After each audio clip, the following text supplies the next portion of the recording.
Well, hello, everyone, and thank you for joining me, whether you are watching on video or listening on our podcast show. And welcome to Legal Insights. I am Jill Bloom, Group Publisher of Roofing Contractor, Walls and Ceilings, and Building Enclosure. And always honored to welcome our legal expert, Trent Cotney, the CEO of Cotney Attorneys and Consultants.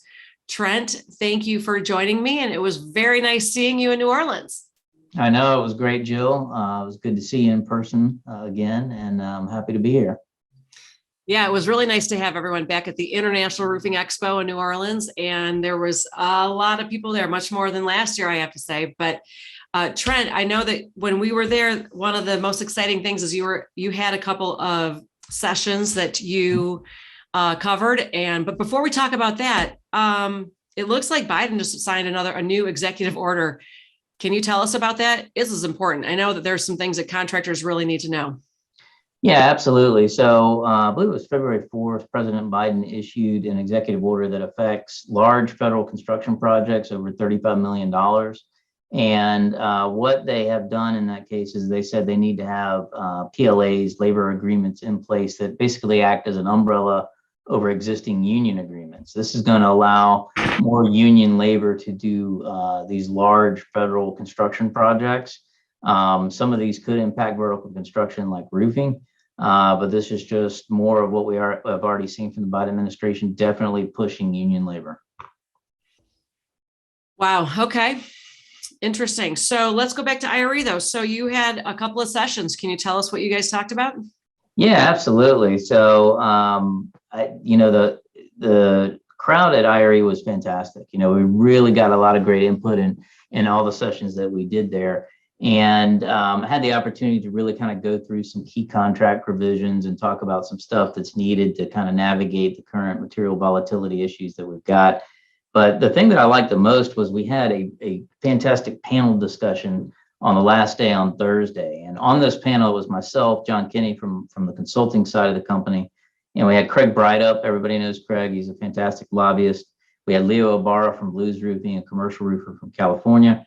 And we had Jason Stanley from Ivy Roof Systems. So what you got during this panel discussion was some frank conversation about what is going on with materials. We really got into it, and you heard about what's happening in DC. You heard about it from the manufacturer standpoint, from the contractor standpoint, and then we obviously added in the legal and the consulting side. But what I was most surprised at was the number of questions that we got. It was very interactive.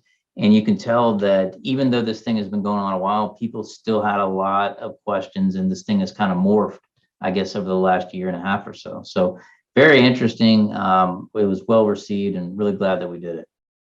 Oh yeah, that's awesome. I mean, there's definitely a lot of questions there for sure. Mm-hmm. So one of the other sessions that took place at IRE there was a contractor out of Texas, Steve Little from K-Post, who talked about they had a unique situation at their company and about an embezzlement. So if you're a contractor and you even think that this is happening at your company, what's the first thing you should do and who should you call? Sure. And, Steve's a great guy. I had the opportunity to know him for a while and, understand the story and appreciate what he went through, not only individually, but as a business. The one thing that I would do, I think the first thing that you want to do is verify the facts. So obtaining a forensic accountant or someone that can go through and really understand where the money is, where it's going, verify what you believe is true. It's one thing for you to look on QuickBooks or wherever and have a guess that stuff isn't where it needs to be. It's another thing to have an outside person verify that. And then once you verify it, obviously, get legal involved, maybe go to the authorities, whatever is needed in order to move the matter forward. There's both, a criminal element and a civil element. So I think the key thing is make sure that you have the policies and procedures in place to try to counteract that stuff. And it can still happen. It happens to the most skilled people out there. There are always ways around those types of things. But if you're listening to this now and you don't have a second step verification process, or you don't have a backup to a backup that's acting as a checks and balances, make sure that you think about that. Think about who has access to the accounts, the credit line, all those kinds of key things, and just always, it doesn't hurt, to trust, but also verify. So. Oh, great advice. Well, Trent, thank you as always. We always appreciate your time. And again, great to see you at the IRE last week. And if anybody has any questions for Trent, it's cotneycl.com, correct? Yes. Mhm. Absolutely. Very nice. And if you have any questions for us, it's roofingcontractor.com, wconline.com, or buildingenclosureonline.com. And while you're there, make sure you sign up for all our great stuff. That's always for free. But most importantly, stay safe and healthy. And we look forward to talking to you soon.